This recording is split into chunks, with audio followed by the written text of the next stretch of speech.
Hi, welcome to Newton Gresham Library.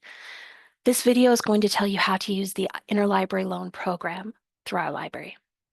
First, you want to go to the library homepage at library.shsu.edu.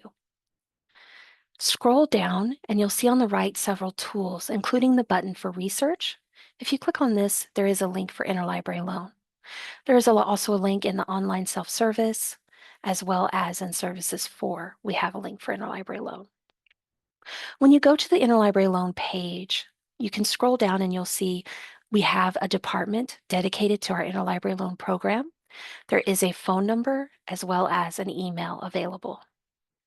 You will want to log into Iliad now in order to begin your interlibrary loan process.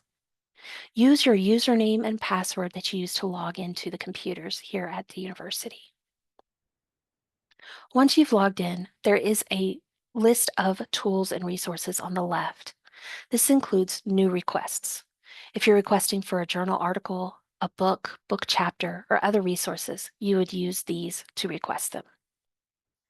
Once you've clicked on a requesting page, then you'll fill out the information that is available to you.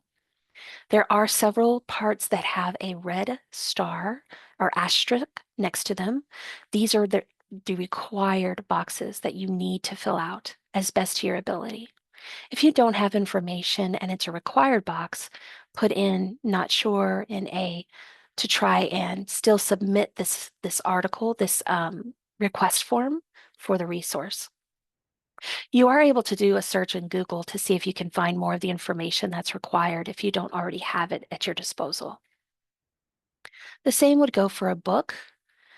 Fill out the information as best to your ability, as well as a book chapter or other resource. There is one option that says not wanted after date. This means that you don't need the resource after a certain time. So if it takes too long for them to get it, you don't need it after that time. If there is not a problem with receiving it, it doesn't matter when, you just want to have the resource, then you can make this date be a far in the future extended date, maybe even a year away, if that's what's necessary.